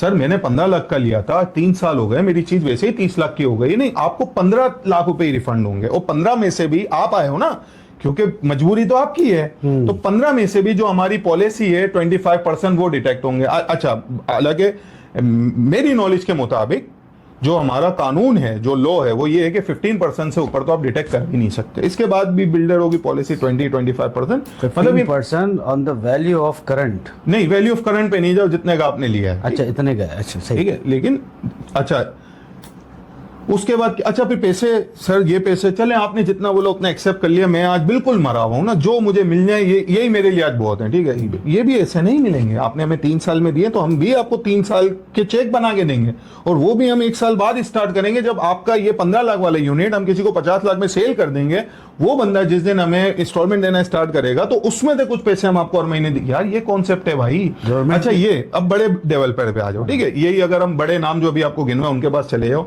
वो क्या है कि अच्छा यार मजबूर हो, चलो कोई नहीं, क्या कर सकते हैं, ये वो किसी तरह वो आपकी मजबूरी का कभी फायदा नहीं उठाते यार। उन्होंने दुआएं ली हुई, मेरे पास पर्सनली ऐसे केस आए, ठीक है। अच्छा, और उनके तकरीबन प्रोजेक्ट तो 2 सियारी में ही सेल हो जाते हैं। उनका पुराना क्लाइंट, मतलब आपको लगता है कि जो मैं आपको नाम गिनवा रहा हूँ, साइमा हो गया, सुमैया हो गया, मछियारा वाले, शारा फैसल पे जितनी बिल्डिंगें बनाई है मछियारा वालों ने, कासम मछियारा वाली साहब थे, उनका बेटे थे शबीर मछियारा, हनीफ मछियारा। मैं थोड़ा पर्सनली इसलिए जानता हूँ कि मेरी गिरोथ के लिए फैमिली ने सबसे पहले उनके एक प्रोजेक्ट में ले आके नीचे टेबल पे बिठा दिया, बेटा तेरा काम है अब यहीं पे, जो चौकीदारों को भी तू देखेगा, ऊपर फ्लैट का कोई मसला। वो जिंदगी की पहली ब्रीफिंग थी, मेरे फैमिली के बड़े थे, वो मुझे वहां ले गए, ठीक है, क्योंकि उनके लिए तकरीबन जिंदगी में आप समझेंगे मेरी फैमिली वालों ने जो है ना, उनकी बुकिंग्स का तकरीबन काम उन्होंने किया। आज भी शारा फैसल पे वही देखते हैं, सही, ठीक है। तो भाई वहां मैंने नहीं देखा ये कॉन्सेप्ट कि किसी क्लाइंट के साथ ज्यादती हुई। तो गवर्नमेंट की बॉस ये वो लोग हैं, मैं आपको बात थोड़ी सी काट रहा हूँ, ये वो लोग हैं जो सोचते हैं ना कि हमें प्रोजेक्ट लॉन्च करना है, लोग लोकेशन नहीं पूछते यार। आप साइमा की मिसाल ले लो, कितना ऐसा प्रोजेक्ट है जिसमें इसका पुराना क्लाइंट आ जाता है। तो रूमी का जिक्र जो कर रहा था, जो मामू ने बताया, और जिस स्पीड से मैंने उनकी डेवलपमेंट देखी है कि यार नहीं आया पब्लिक से पैसा, नहीं सेल हुआ, कोई बात नहीं, क्योंकि अभी इतना टाइम नहीं हुआ, ये अभी ग्रोथ है इनकी, और बड़े स्पीड से काम कर रहे हैं और डेवलप कर दिए इन्होंने, अच्छा प्रोजेक्ट बना रहे हैं, बहुत प्रोजेक्ट डिलीवर कर दिए हैं। मतलब मैं हैरान हूं कि अगर आपका 100% सेल नहीं हुआ, इसके बाद भी आप डिलीवर करके बैठोगे, हमें कोई पैसों की जरूरत नहीं है भाई, हम बना के बेच लेंगे। तो ये आप समझो कि नेक्स्ट साइमा है। साइमा का तो मैं ये है कि उसने जब HMR पे, जब DHA में दो दरिया के पास जो HMR जो है प्रोजेक्ट MR के साथ, उसमें जब उन्होंने लॉन्चिंग करी तो मेरे ख्याल से मुझे आवाज़ थी कि लॉन्चिंग में इनका 60 to 70% सारा बिक चुका था। बहुत जिंदगी लगाई है ना, वक्त लगाया है ना, ट्रस्ट है लोगों को, तो क्यों नहीं होगा, क्यों नहीं होगा। हालांकि कौन सा प्रोजेक्ट है जो मिनिमम अपार्टमेंट जो है मेरे ख्याल से 3 करोड़ या 3.5 करोड़, देखो ना कौन सा प्रोजेक्ट है जो उन्होंने डिलीवर नहीं किया, क्यों नाम से बिक जाता है, ठीक है। तो भाई बहुत सारी चीजें हैं जो आपने वक्त लगाया भाई, जिंदगियां लगा दी है ना उन्होंने। सलीम जकी साहब थे, जिंदगी लगाई है ना पूरी उन्होंने इस फील्ड में, कौन नहीं जानता उनको, सही बात है, ठीक है। आज उनके बेटे देख रहे हैं, फिर उनके बेटे का जो बेटा है भाई, मतलब जितनी मेरी नॉलेज है, जितना मुझे किसी दोस्त ने बताया कि यार वो यंग लड़का सुबह से रात अपने प्रोजेक्ट पे एक टांग पे खड़ा होता है। बाकी बिल्डरों के बच्चे, मेरा बेटा आज उस मुल्क में गया हुआ है, मेरे बच्चे को मैं ये करवा रहा हूँ, वो करवा रहा हूँ, तो भाई फिर ये बच्चा जो तैयार होगा, किसी दूसरे का बच्चा हो सकता है ऐसा तैयार, जो 20-22 साल की एज में अपने प्रोजेक्ट पे खड़ा हो, पूरा प्रोजेक्ट अकेला खड़ा करके बनाएगा, उस जैसा कोई दूसरा बच्चा तैयार होगा। फिर भाई ये बनते हैं, फिर धक्के खाओगे तभी सीखोगे है ना। जैसे आपने बताया साइमा वगैरह, ये तो देखें प्रोजेक्ट तो नो डाउट ये तो बहुत अच्छे हैं, आप आंख बंद करके इन्वेस्टमेंट कर ले, लेकिन मसला ये है कि एक छोटा बंदा जिसके पास इन्वेस्टमेंट है टोटल 10 लाख रुपए, तो वो तो नहीं कर सकता, और वो महीना 25,000 रुपए। देखो आपने काम सीखना है, तो वो कहाँ से काम, आपने काम सीखना है। सबसे पहले आप एक्सरसाइज करोगे कि इस वक्त DHA सिटी में प्लॉट कितने का मिलता है। लोग घबराते हैं नाम से, करोड़ों रुपए का यार, यही तो सबसे बड़ा मसला है ना कि DHA और DHA सिटी के नाम से लोग इतना घबराते हैं कि जैसे वहां पे पता नहीं कितने का प्लॉट है, हमारी तो अप्रोच ही नहीं है, हमारी तो पहुंच ही नहीं है। और DHA सिटी के अगर किसी एजेंट के ऑफिस हम चले गए तो वो हमें पता नहीं सीधे मुंह जवाब देगा नहीं देगा, हमें ऑफिस से धक्के देके ना निकाल देगी। नहीं होता भाई, वो जितनी इज्जत आपको देता है, आपको तो आप खुद बोलोगे कि इतनी तो हमें घर में नहीं मिलती इज्जत, जितनी DHA का काम करने वाला रियल्टर आपको इज्जत और रिस्पेक्ट देता है ना भाई, उतनी आपको वाकई अपने घर में भी नहीं मिलती होगी। मैं आपको सीरियस कह रहा हूं, ये आपको लगता है, ये आपका खौफ है। DHA सिटी अलॉट कितने का हुआ था नहीं पता लोगों को, नहीं पता। 2009 में जो DHA सिटी की पहली अलॉटमेंट आई है वो कितने में आई है, अगर मैं आज आपको बताऊंगा तो आप भी उस दिन पे पछताओगे कि मैंने उस वक्त वो इन्वेस्टमेंट क्यों नहीं की। पता ही नहीं है ना, आपको पता है ना, किसी को पता है ना, जो हमारी वीडियोस देखना उनमें से किसी को पता है ना, जो आज सुरजानी में इतनी इन्वेस्टमेंट रोज किसी भी प्रोजेक्ट में जाके कर रहे हैं ना, उनको पता है भाई। 7,66,000 रुपए का 200 गज का प्लॉट था 2009 में जब अलॉट हुआ, बैंक में एप्लीकेशन आई थी, 25,000 रुपए पे करें, 25,000 आप पे करें, अगर आपका नाम निकल आया तो आपने क्वार्टरली 20,000 रुपए इंस्टॉलमेंट देनी, हर 3 महीने बाद 20,000 रुपए क्या आप अफोर्ड नहीं कर सकते थे उस वक्त? 3830 रुपए गज के हिसाब से उन्होंने रेजिडेंशियल प्लॉट्स दिए वहां पे, जिसमें 200 गज, 300 गज, 500 गज, 1000 गज की कटिंग थी। 3830 रुपए गज के हिसाब से 200 गज की पेमेंट बनती थी उस वक्त 7,66,000 रुपए। 300 गज बनता था 11,49,000 रुपए। 500 गज बनता था 19,15,000 रुपए समथिंग। ठीक है, 1000 गज 38,30,000 रुपए तकरीबन बनता था। तो 3800 यार क्या नहीं थे उस वक्त आपकी, ये अफोर्ड नहीं कर सकते थे? कर सकते थे तो। अब आगे स्टोरी सुनो। 2009 में लोगों ने एप्लीकेशंस भर दी, वक्त गुजरता गया। अच्छा, उस वक्त एक डीएचए सिटी की एक पॉलिसी थी, ट्रांसफर के टाइम पे आपने 25% कुछ पे करने हैं, तो इस वजह से मार्केट कोई काम ही नहीं करता था। अच्छा, हम छोटे थे, एज छोटी थी, दाढ़ी मूछे नहीं आई थी, भाई क्या करें? तो हमारे बड़ों को हम देखते थे, ये 2000 ले लिया, बेच दिया, ये कर दिया, वो कर दिया। हमने बोला बाबा अपना नाम तो एक ही जगह हो सकता है जहाँ ये लोग नहीं है। वो था डीएचए सिटी, जहां मैं इनसे जिक्र करूं, अरे छोड़ भाई अभी बहुत टाइम है, कोई नहीं। हमने बोला ठीक है, हमारे लिए तो है ना, आपकी एजें हो गई हैं, हमारे लिए तो फिर यही बहुत है। चल पड़े हम भाई उस रास्ते पे।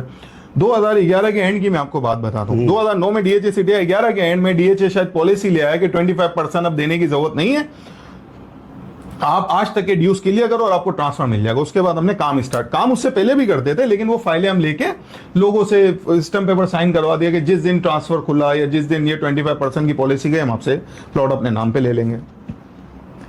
2012 में 2011 के एंड में 20,000 रुपए पे हमने बाकायदा काम करना स्टार्ट कर दिया कि आपने 25,000 पे किए थे, आप अपनी फाइल देख देख के परेशान हो गए हो, आप बोलते हो यार ये पता नहीं कहाँ इन्वेस्टमेंट कर दी। सर 20,000 रुपए की जगह 15,000 लेंगे आप? हाँ लूंगा सर, फाइल मुझे दे दें, जब बोलूं ट्रांसफर पे आ जाइएगा। आप खुश? अबे भाई 2 साल पहले 20,000 फंसाए थे, आज 15,000 मिल गए, मिठाई मंगवा, आप बड़े खुश हो। ठीक है, हम भी लेने के बाद खुश। ये तो वक्त ने बताना था ना कि दोनों में से किसकी खुशी जो है वो नायाब है या काम आनी है। सर इस तरह हमने पहली फाइल ली 5,000 माइनस में। ठीक है, 10 दिन बाद हमने बोला सर अच्छा 15 में नहीं देनी, 20 में दे दो। इस तरह हम लोगों से फाइलें लेते गए और जितने आप जैसे भाई थे उन सबको देते गए। अच्छा, आप जैसे बहुत सारे भाई ऐसे थे, अपनी फैमिली में मेरे लोग थे, अरे बेटा तू खुद तो मरेगा, हमें भी मरवाएगा। ये कोई मतलब कहाँ की बात कर रहा है? हाईवे पे अपन कहाँ, हाईवे का मकसद क्या है? टूल से भी कहाँ की बात कर रहा है? आज स्कीम 33 आबाद, स्कीम 33 में 5-7 लाख रुपए का प्लॉट मिल जाता है, 10 लाख का प्लॉट मिल जाता है। कहाँ की बात कर रहा है? छोड़ भाई, इंस्टॉलमेंट पे देने हैं ना, इतने का हम खाना खा लेते हैं होटलों में जाके। उस वक्त भी हम 10-20 लोग अगर कहीं खाना खाने जाते थे तो भाई 10-15 हजार का बिल तो उस वक्त भी बनता था। आज अगर लाख का बन रहा है तो सही बात है। ठीक है, नहीं भाई अपनों को नहीं समझा सके, हम क्या गैरों की बात करें भाई। लेकिन जो समझा, देखो जो समझदार था, डीएचए में एक कम्युनिटी है चिनियोटी। ठीक है, डीएचए फेज 7 में बहुत बेताशा चिनियोटी रहते हैं। उन्होंने ली फाइलें, 20,000 रुपए में ली, फिर इस पे 5,000 ऑन स्टार्ट हुआ, 10,000 रुपए ऑन स्टार्ट हुआ, 50,000 रुपए ऑन स्टार्ट हुआ। ठीक है, फिर ये 25,000 रुपए जिन्होंने पे किए हुए थे, 5,000 ऑन हुआ, 10,000 ऑन हुआ, 20,000 ऑन पे, 50,000 ऑन पे। ऑन मीन्स ये कि आपने अगर 25,000 पे किए हुए, मैंने आपसे 50,000 ऊपर देके मतलब 75,000 में वो चीज परचेज कर ली और जो उसके ड्यूज थे वो क्लियर किए। क्वार्टरली 20,000 के हिसाब से जो ड्यूज डीएचए के जो भी बनते थे वो किए पे, और मैंने अपने नाम पे ट्रांसफर ले ली, क्लाइंट के नाम पे ट्रांसफर ले ली। ठीक है, सही। तो क्या उस वक्त आपके पास ये पैसे नहीं थे? ले सकते थे आप। और आपको अंदाजा है कि ये 2011 के एंड में 2012 में जो ये 20-25 हजार रुपए वाली चीज स्टार्ट हुई है वो कहाँ तक गई? कोई आइडिया है आपको? कभी किसी से सुना है या कभी किसी ने किसी से सुना है? लेकिन ये है कि यार डीएचए बहुत महंगा है। तो भाई जब सस्ता होता है, जब आप देखते ही नहीं हो ना, आपकी अप्रोच ही नहीं है, आपके पास वो लोग ही नहीं है जो आपको आगे डीएचए बताएं। आपको क्या लगता है जो आज जितने भी न्यू डेवलप एरिया में रियल एस्टेट एजेंट्स बैठे हैं उनकी है इतनी वर्किंग कि वो डीएचए जाके पहले चीजें सीखें और फिर आके आपको बताएं और आपको कन्विंस करें कि सर नहीं, ये जो हम मंजन बेच रहे हैं ये छोड़ो, आप अपनी फैमिली का सोचो और उसके लिए आप डीएचए की तरफ जाओ। आपने कभी पहले फोर्सेस के साथ काम किया है? भाई अल्हम्दुलिल्लाह जिंदगी ही फोर्सेस के प्रोजेक्ट्स में, क्योंकि मैं मतलब ट्रस्ट ही आप उस पर कर सकते हो ना। पाकिस्तान मतलब आप कोई भी फोर्सेस का प्रोजेक्ट उठा लो, डीएचए की हम मिसाल ले लें, नेवल की मिसाल ले लें, अस्करी की मिसाल ले लें, फिजाइया की मिसाल ले लें, मतलब मैं ऑथराइज डीलर भी रहा हूं। आज भी कुछ 2-3 फोर्सेस के प्रोजेक्ट्स हैं जिनका मैं ऑथराइज डीलर हूं। लेकिन भाई बात यह है कि आप मुझे बताओ ना कि कौन सा ऐसा प्रोजेक्ट आपने देखा है जो फेल है? आप कोई नेवल इस वक्त क्लिफ्टन नेवल कराची का महंगा तरीन प्रोजेक्ट है, अस्करी कराची का महंगा तरीन प्रोजेक्ट है, तो वैसे ही है। कोई वजह है ना भाई, क्यों वजह है?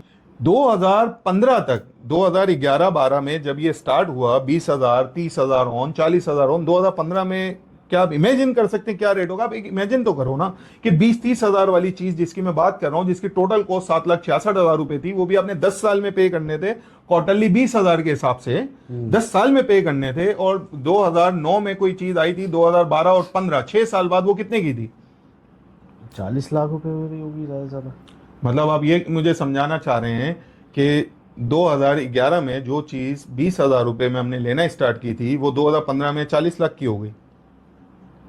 नहीं, 2011 में अगर ली थी तो फिर इतने नहीं हुए होंगे। कितने 3 साल में कितने हो जाने चाहिए यार इसकी वैल्यू बढ़ गई होगी, कोई 10 लाख 15 लाख। यही होनी चाहिए ना मैक्सिमम। हाँ, maximum। ये भी मैक्सिमम, मतलब हाँ। अगर मैं आज आपको बोलूं कि ये करवा दो तो आपके पास कोई ऑप्शन नहीं होगा, ठीक है, लेकिन आप एक मैक्सिमम सिटी की बात कर रहे हैं, लेकिन वो तो बॉस बहुत वो दूर कम है। से कम भी 80 लाख रुपए, और लाख रुपए में जिनको हमने कमर्शियल दिलाए थे ना, कमर्शियल लाख रुपए जिसकी टोटल कॉस्ट थी 38,000 रुपए गज के हिसाब से, 38 लाख रुपए का 100 गज का प्लॉट बनता था, 38 लाख रुपए 19,000 रुपए, सॉरी 19,000 रुपए गज के हिसाब से 38 लाख रुपए का 200 गज का प्लॉट था। उस पे हमने 2.5 से 3 करोड़ रुपए प्रॉफिट देखा है बॉस अच्छा जी, 2015 से 16 में। आबाद तो हुआ नहीं अभी तक। आबाद आपको रहने जाना है, आप बैरियर रहने नहीं आ रहे यार। अच्छा, इसको मैं अगर यूं समझूं तो गोल्ड की तरह बढ़ता ही रहेगा। ये गोल्ड है, ये गोल्ड नहीं है, ये आपकी फैमिली को सिक्योर कर रहे हो आप। डीएचए में एक प्रॉपर्टी लेने के बाद आपने अपनी पीछे फैमिली को सिक्योर कर लिया है कि ना यहाँ पे प्लॉट आगे पीछे होना है, ना यहाँ पे लोकेशन चेंज करके मुझे बाहर फेंक दिया जाएगा, ना मैं कल जाऊंगा तो मेरी जगह किसी और का घर यहाँ बना होगा, ना ही उल्टे सीधे। देखो प्राइवेट बिल्डर और डीएचए या जो बड़े डेवलपर्स हैं उनमें फर्क क्या है? बड़े डेवलपर डीएचए और इस तरह के जो अच्छे डेवलपर्स हैं उनमें, और बाकी प्राइवेट बिल्डर में क्या फर्क है? प्राइवेट बिल्डर की बेटी की शादी होगी, आपके ऊपर कोई नया खाता खुल जाएगा। भाई जितने हमारे एलओटीज है ना, इनको कोई लेटर बना के भेज दे, बिजली लगवानी है या गैस डलवाना है, ऐसा है वैसा है, वो डेवलपमेंट चार्ज किसी नाम से आपके घर पे लेटर आ जाएगा। उसकी बेटी की शादी है, उसके बेटे की शादी है तो आपको लेटर आएगा, उसको उम्रे पे जाना है तो आपको किसी किस्म का लेटर आएगा। अच्छा, वो काम होना फिर भी नहीं है, नेक्स्ट टाइम आपसे वही चार्जेस दोबारा मांगेंगे, ये बोल के कि जब आपसे लिए थे तो उस वक्त ये इतनी कॉस्ट थी, अब इतनी हो गई है। ये सारे मामला है भाई, डीएचए में ये नहीं होता। मैं ईमानदारी की बात आपको बताऊं, जिस वक्त 20,000 रुपए वाली चीज करोड़ रुपए की हमने बेची है किसी को, और अगला आया है उसने एक भी इंस्टॉलमेंट पे नहीं की थी, मतलब 4 साल में किसी ने डीएचए सिटी को 1 रुपया मजीद इंस्टॉलमेंट का नहीं दिया है, इसके बावजूद भी उसका प्लॉट कैंसिल नहीं हुआ है। बॉस ये कहां होता है पूरे पाकिस्तान में? कौन बिल्डर, कौन डेवलपर है जो ये करता हो? आप मुझे बताओ। तो इसके बाद में अगर डीएचए की तारीफ ना करूं तो किसकी करूं?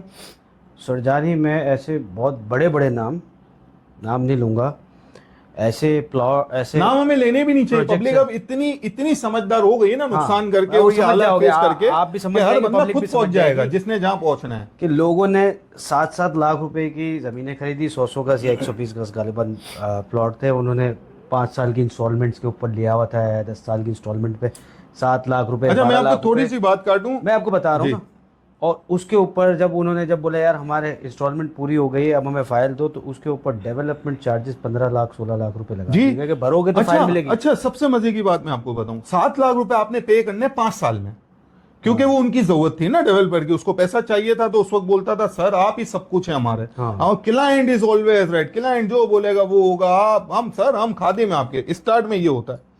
उसके बाद फिर क्या होता है? अब ये 15 लाख जो मैंने डेवलपमेंट चार्जेस आपको बोले ना, ये मुझे 10 दिन में चाहिए, नहीं दिया तो प्लॉट कैंसिल। ये कॉन्सेप्ट कौन सा आ गया भाई? जिस बंदे को तुमने 7 लाख रुपए के लिए 5 साल का टाइम दिया है, 5 साल की जगह अपनी चीज को 10 साल पे आप खुद ले गए, इसके बाद आज आप कहते हो कि अब डेवलपमेंट चार्जेस 15 लाख रुपए मुझे 10 दिन में चाहिए, नहीं दिए तो आपका प्लॉट कैंसिल। तो ये डेवलपमेंट चार्जेस बेचने से पहले जो है वो उसके अंदर फाइल के अंदर मेंशन नहीं किया जाता है। जाता। टर्म्स एंड कंडीशन जब तक जिंदा है ना हमारे डॉक्यूमेंट्स में, इतना छोटा सा लिखा होता है टर्म्स एंड कंडीशन अप्लाई, ठीक है, वो जब तक जिंदा है, जब तक आप बाउंड हो। आप जब किसी ऐसे प्रोजेक्ट में इन्वेस्टमेंट करते हो और उनके जाके फाइल पे पीछे अपना जो एप्लीकेशन है वो साइन करते हो ना, तो अपनी सुसाइड पे तो आप खुद ही साइन करके आते हो ना। उसके बाद आप क्या किसी से बात करोगे, सवाल करोगे? आप किसी वकील के पास वो लेके चले हो, बोलेगा सर आप खुद उसको अपनी जिंदगी का, अपनी इन्वेस्टमेंट का इख्तियार दे के आए हो, और अब आप आके हमें बोल रहे हो कि ये हो रहा है हमारे साथ। तो ये तो पॉलिसी है, ये हमारे मुल्क का निजाम है, इसको आप ना बदल सकते हो ना कुछ। गवर्नमेंट कुछ नहीं करती इसमें सर। ऐसी तो बहुत सारी चीजें हैं। हमारे एजेंट्स को कमीशन नहीं मिलता, क्लाइंट कमीशन खा जाता है। एजेंट किसी के साथ कुछ करे तो एजेंट बुरा है।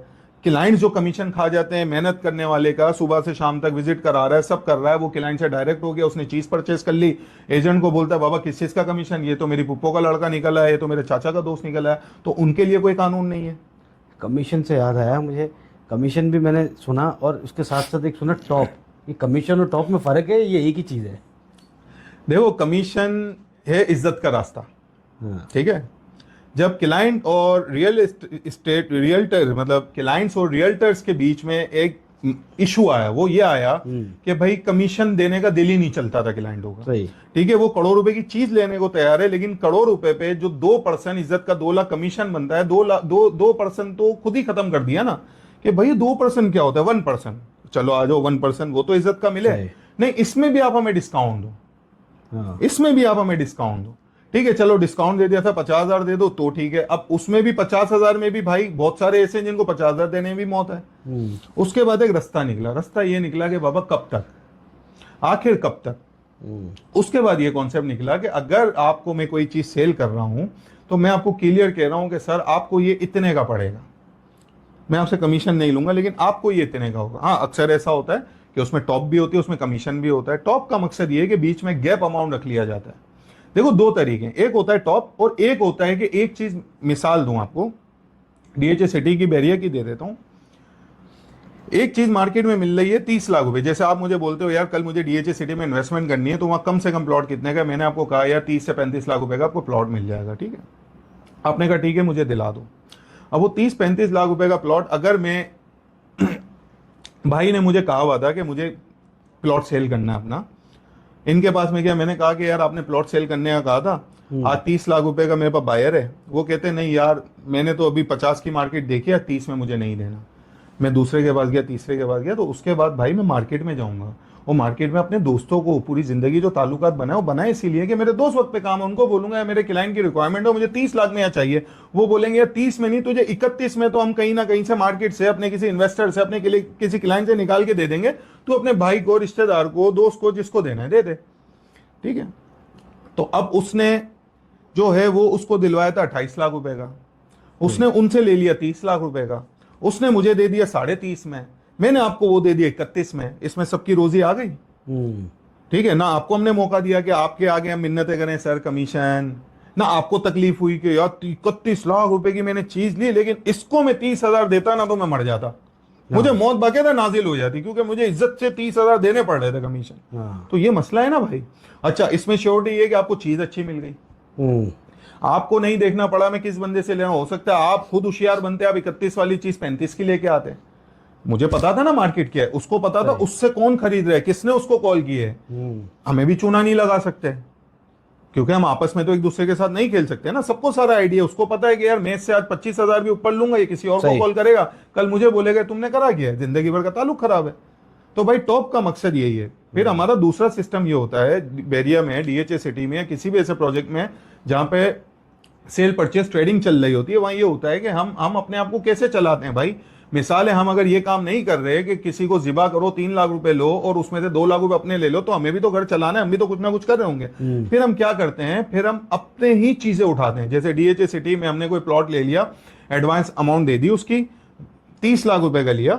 कल मार्केट में कोई आप जैसा भाई, कोई क्लाइंट अगर वो प्लॉट ढूंढ रहा है, तो वो उसको तो 30 में नहीं मिलेगा ना, उसको फिर वो 32 में बायर है, तो हमें उसमें 1.5-2 लाख रुपए प्रॉफिट मिल गया, जिससे हम अपने आप को चला रहे हैं।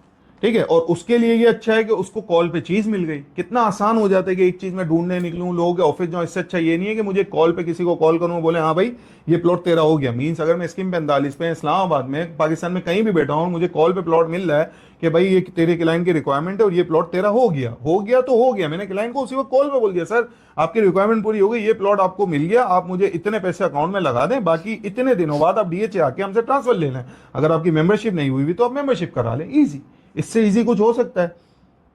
और मुझे ये भी पता है जिसने मुझे जबान की है, कल ये नहीं बोलेगा कि इस प्लॉट में ये मसला आ गया, आगे वाला भाग गया, ये हो गया। तो भाई ऐसे जो हमारे सर्कल है, लिमिटेड लोगों का सर्कल होता है, पूरी मार्केट से हम इस तरह काम नहीं करते। ऐसे 5-10 दोस्त हमारी जिंदगी के होते हैं जिनसे हम फोन पे यस नो कर लेते हैं।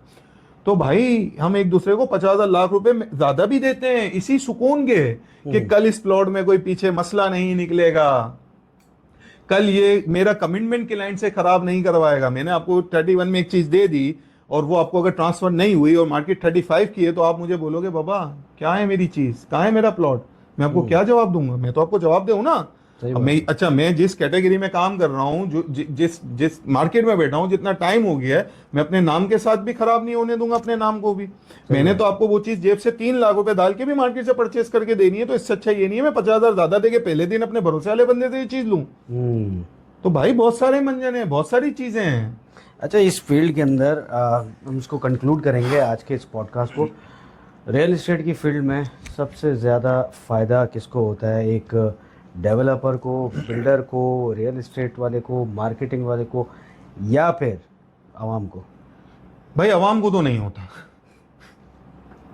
ये तो क्लियर है। ठीक है, आवाम को फायदा सिर्फ उसी में होता है जो खुद निकलता है, खुद पूरी एक्सरसाइज करता है, खुद हर एरिया में जाता है, खुद हर एरिया के एजेंट्स के साथ मुलाकात करता है, उसके बाद जाके वो कोई डिसीजन लेता है, विजिट करता है, फिर पीछे बैकग्राउंड में मालूम करता है इस बिल्डर की वर्थ क्या है, इस डेवलपर की वर्थ क्या है, इसके साथ काम करने वाले रियल एस्टेट एजेंट्स की वर्थ क्या है। उसके बाद जब वो डिसीजन लेता है तो जाके वो कामयाब होता है। लेकिन ऐसे कितने लोगों को आप जानते हो जो जिन्होंने इतनी प्रैक्टिस की हो? किसी ने भी नहीं की, सब फंसे हुए हैं यार। फिर हमारे अपने साथी, अपने कुछ लोग हैं, वो इतने बड़े बड़े नामी गिरामी प्रोजेक्ट्स के अंदर फंसे हुए हैं जो बन के ही नहीं दे रहा। कभी इधर शिफ्ट कर देते हैं, यार उसमें मसला आ गया, यहाँ शिफ्ट हो जाओ, अब आप वो शिफ्टिंगें होती हैं यहाँ भाई, शिफ्ट हो वो जाओ। शिफ्टिंगें होती रहती हैं और वो जिंदगी भर शिफ्टिंगें खड्डे चलते रहेंगे। खुदते हैं बस। इसीलिए मेरे आपके तवज्जो से लोगों को यही मैसेज है कि सबसे पहले अल्लाह ने अगर ताकत दी है तो आप डीएचए सिटी में इन्वेस्ट करें। और डीएचए सिटी में अच्छा आज आप क्या कर सकते हैं डीएचए सिटी में, वो फिर हम एक नेक्स्ट कोई आप प्लान कर लेना, वो पूरा एक डिटेल एक वीडियो है कि आज की तारीख में भी आप क्या कर सकते हैं। जो लोग आज भी समझना चाह रहे हैं, देखो नहीं, उनको नहीं समझाएंगे लोग, इसलिए नहीं समझाएंगे डीएचए आपको कमीशन थोड़ी देता है। अब आपको आदत लग गई है कि सर हमें कितना दोगे, हम अगर किसी से 3 लाख ले रहे तो उसमें से 2-1.5 लाख हमारा है नहीं है। डीएचए आपको थोड़ी देता है कमीशन, वो एक ऑर्गेनाइज सिस्टम है भाई। वो कहता है आपको हमारे लिए काम करना है तो वेल एंड गुड, होना क्या है, आप किस खाते में आते हो हमारे आगे। तो फिर डीएचए के लिए रियल एस्टेट एक एजेंट जो है वो काम क्यों करेगा? वो डीएचए के लिए इसलिए करेगा कि उसको अपना मयार और इज्जत के साथ जिंदगी गुजारनी है। वो मयारी बंदा है, वो नस्ली बंदा है, वो कारोबारी बंदा है, उसको इज्जत की जिंदगी चाहिए, उसको अपने क्लाइंटों को इज्जत की चीज देनी है, अपने क्लाइंटों के पैसों की उसको फिक्र है, अपने क्लाइंटों की इन्वेस्टमेंट तो की वो फिक्र है। एक आपने एक डीएचए का एक प्लॉट बेचा तो आपको पैसे कहाँ से मिलेंगे? भाई मुझे आपको भी तो कमीशन घर मिलेगा, चलना है। मुझे आपसे कहाँ से कमीशन मिलेगा? मैं आपसे कमीशन मुझसे लेंगे, मैं आपसे क्लाइंट से कमीशन लेंगे यस मैं आपसे कमीशन चार्ज करूंगा। वरना ये होगा कि मैं उसमें अपना जो अभी थोड़ी देर पहले आप कह रहे थे टॉप टॉप टॉप, अगर मुझे लगा ये इज्जत से कमीशन देने वाली नस्ल नहीं है तो मैं उसमें पहले अपनी टॉप रख लूंगा। आप उसकी फिक्र ना करो भाई, एडी सेंटर हमने भी नहीं खोला हुआ। सही हाँ, लेकिन ये ज्यादती होती है कि हम टॉप ज्यादा रख लें। देखो एक मिसाल है कि आपको अगर मैंने 30-35 लाख रुपए को इन्वेस्टमेंट कराई है तो मेरा आज की तारीख में जो अखराजात हैं, जो पेट्रोल के एक्सपेंस हैं, ऑफिस के मामलात हैं, तो 1-1.5 लाख रुपए मेरे हक का बनता है। ठीक है, लेकिन अगर 30-35 लाख की इन्वेस्टमेंट में मैं अपने साथ 5 लाख रुपए आपसे रख लूं तो वो फिर ज्यादती है, वो फिर मैं अपने साथ ज्यादती कर रहा हूं। अल्लाह को भी तो जवाब देना है ना, ये मकसद। सही बात है। Thank you very much Altamash भाई, आपने माशाल्लाह काफ़ी बातें बताई, काफ़ी तीखी बातें भी बताई, लेकिन यह है कि अभी सीखने की एक जर्नी स्टार्ट ही हुई है। सीखने वाला मैं, आप मेरे साथ बैठो जिसमें मैं आपसे डीएचए सिटी और आपको अगले 6 महीने क्या करना चाहिए वो मैं आपको क्लियर करता हूं। मैं सिर्फ डीएचए सिटी नहीं सीखूंगा, मैं सीखूंगा आपसे मुझे बचना कैसे। सबसे पहले तो हमारी फील्ड के अंदर हम बोलते हैं अटैक करने से पहले डिफेंस आना भाई चाहिए। या तो आप तो मेरे पहले मैं डिफेंसिव बनूंगा, या तो मेरे आगे आप पब्लिक बन जाओ जिसने इन्वेस्टमेंट करनी है, या तो मेरे आगे आप वो स्टाफ बन जाओ जो सीखने के लिए मेरे पास है। पहले तो आप कंफर्म कर लो कि आप करने क्या मैं है। आपका भाई स्टाफ हूँ, ठीक है ना। सैलरी देनी हो तो देना, नहीं देनी हो तो नहीं देना, लेकिन मैं सीखूंगा और मैं पहले अपना डिफेंस स्ट्रॉन्ग करूंगा कि भाई मुझे पहले बचना कैसे, और उसके बाद मैं सीखूंगा कि इन्वेस्टमेंट किस तरह और कहाँ पे करनी चाहिए।